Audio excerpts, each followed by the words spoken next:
Amplimatec. Os técnicos aí que estão me assistindo e que já trabalharam ou trabalham ainda com esses tipos de circuito, sabem muito bem que antigamente nós tínhamos aí, quando transistorizados esses circuitos, nós tínhamos um transistor de sincronismo, tanto vertical como horizontal, antes mesmo de ser processado ou a separação dos sinais, que dava muito problema. As imagens dos televisores começavam a embaralhar e criar barras verticais e horizontais descontroladas na tela. Era um dos defeitos que se apresentavam nesses televisores.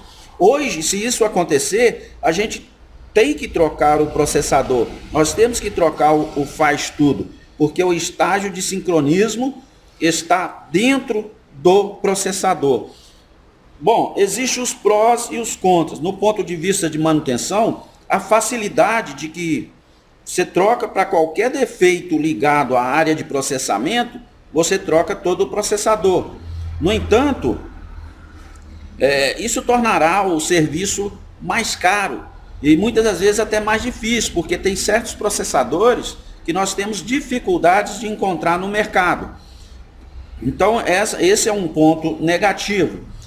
Enquanto que nos televisores mais antigos, trocava-se o transistor de sincronismo e estava resolvido, por uma bagatela de 50 centavos, um real. Então era fácil por esse lado e fácil também de compreender, né? E um serviço mais limpo, mais barato e mais fácil para o cliente, tanto para o cliente como também mais lucrativo para o profissional de eletrônica. Bom, isso aqui foi uma breve explicação sobre a placa de tubo. Eu não vou me aprofundar mais nos detalhes, tem muita coisa para ser falada dentro dessa placa e que serve de exemplo, serve de base, como serviu de base para projetos atuais. Eu falei aqui sobre o Celetronic, sobre o oscilador local, sobre a frequência que entra, a comparação que é feita.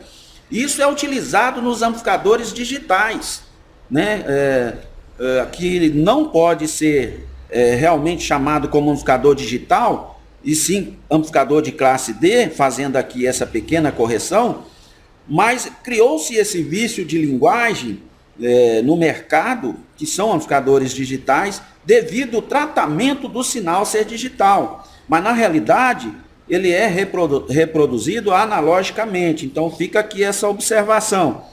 No entanto, o Celetronic, a grosso modo falando, é claro que existe muito mais do que isso, né? Tem os detalhes, mas a base é a mesma, né? Nós temos um sinal de comparação nos amplificadores classe D e temos o sinal analógico que entra. É feita uma comparação, somente a diferença que existe é que no amplificador classe D existe uma indexação do sinal, não uma somatória de sinal bem separados, porque são frequências altas e frequências baixas, mas eles são comparados e juntos ali eles continuam o processamento. E não vamos entrar nesse detalhe porque o nosso sentido aqui é falar exatamente sobre a placa de tubo. Mas o que eu queria frisar é que este conceito se aplica na atualidade. É um comentário que eu quero deixar aqui claro para os técnicos em eletrônica. Quando a gente conhece a história da eletrônica em si, a evolução de todo o processo da eletrônica, desde a válvula até então, a gente vai ver que é uma evolução constante, né? Uma evolução constante de alguns estágios, um aproveitamento de alguns estágios, de alguns circuitos eletrônicos, e que este conhecimento histórico e de quem viveu, quem vivenciou cada etapa, torna-se mais fácil a gente compreender o que está acontecendo hoje. Por que eu estou falando tudo isso? Estou dizendo o seguinte: é preciso gostar de eletrônica, não simplesmente ver a eletrônica só pelo lucro, né? Lucro pelo lucro. Não, nós temos que gostar daquilo que a gente faz, seja qualquer profissão. Você que está iniciando hoje, né? Então preste bastante atenção, aprenda a gostar, a visualizar a eletrônica com olhos diferentes. E então a gente vai compreender que vale a pena ainda essa profissão, mesmo porque a eletrônica está por toda parte, desde o seu deitar, desde o seu levantar ao seu deitar, né? Você evidencia no seu dia a dia, em todos os momentos do seu dia, você vivencia a eletrônica em nosso meio. Então, eu vou partir agora para uma breve explicação, para não deixar este vídeo vazio, sobre o cinescópio, o tubo de raios catódicos, e voltar também ao PTC, né? E a bobina desmagnetizadora, para deixar aqui uma conclusão. E espero que vocês gostem deste conteúdo. Não é um conteúdo, digamos assim, analítico sobre a televisão de tubo, mas com o objetivo de comentar alguns assuntos, algumas evoluções, e eu espero que vocês gostem. Nós teremos em nosso canal vídeos que darão dicas de manutenção, dicas de conserto, né, também de montagens. Nós falaremos sobre as tecnologias diversas, mas também nós falaremos sobre o profissional da eletrônica.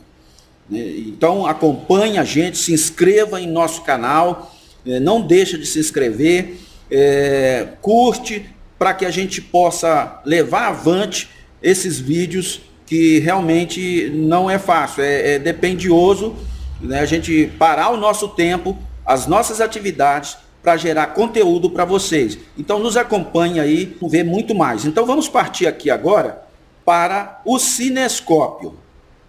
O tubo de raios catódicos, ou seja, o cinescópio. E aqui é onde entra a alimentação, a chupeta de alta tensão, 25.000 volts. Temos na parte frontal interior do cinescópio uma camada de fósforo.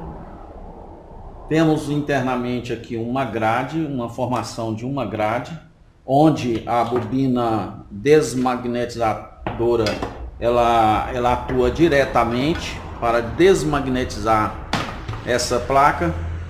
Nós temos aqui 3 grades, uma de foco, outra de brilho e outra aqui para direcionar o feixe de elétrons que bombardeia a camada fosfórica. Nós temos também o filamento, que é onde aquece esta grande válvula que é o cinescópio. Então, na televisão de tubo, nós temos ainda esta válvula que é o cinescópio.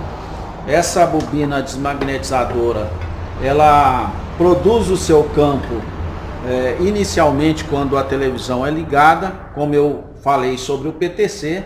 O PTC circula corrente por ele aquece e conduz primeiramente a energia, a corrente sobre essa bobina, nessa bobina desmagnetizadora. Ela provoca um campo, desmagnetiza, o PTC aquece, aquecendo ele aumenta a resistência, isolando ou desativando essa bobina. Então o PTC passa aquecido todo o tempo de funcionamento da TV, exatamente porque precisa manter esta bobina desacionada depois que ela passa a funcionar, que a televisão passa a funcionar.